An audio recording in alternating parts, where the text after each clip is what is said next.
అందులో ఏమన్నా ఉంటాయి కదా, చాక్లెట్లు గట్ట ఉన్నాయి, పెన్సిల్ గట్టనే.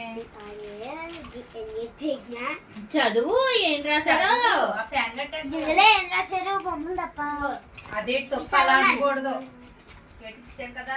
అందులో ఏటో ఉంది. ఏముంది అందులో? లేదు లేదు ఏదో ఉంది. 5 రూపాయలు కాసు. 5 రూపాయలు కాసా? ఇది ఎవరో ఇచ్చారు. అక్కడ ఇట్టమ్మా, అది బుద్ధి అక్కడ ఇట్టు. మరి ఎవరు ఇచ్చారు? ఏటో చదవాలి కదా జోసం చింతలే. చదువు పేరు రాస్తారు. ఇక్కడ హ్యాపీ బర్త్డే ప్రజ్ఞ ఇది బాను రాసింది. అది అలా చెప్పు. అది ఎందులోదో చాక్లెట్. ఈ చాక్లెట్ ఎందులోదో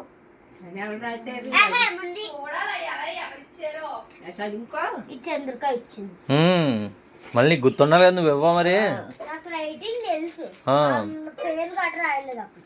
ఆ పేర్లు రాస్తే పేరు చదువు. బ్లూ కన్నా పేరు చూడు, పేరుంది పైన. నా పేరే. హ్యాపీ బర్త్డే ప్రజ్ఞ. వెనకాల వాళ్ళ పేరు రాసినట్టున్నారు. పేరు రాయలేదు. పొత్తి గిఫ్ట్ అన్న ఓపెన్ అక్కడ ఎక్కువ అది ఓపెన్ చేస్తుంది. హ్యాపీ బర్త్డే ప్రజ్ఞ. ఏ రైటింగ్ వెళ్తున్నాను.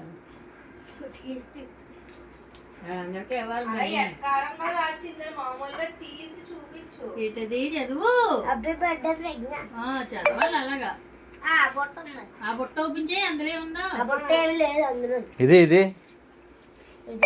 ఫోటో ఫ్రేమ్ ఇదేమో ఓపెన్ చేస్తాం. ఓపెన్ చేయడానికి ఏముండదు అంతే. చూపించు.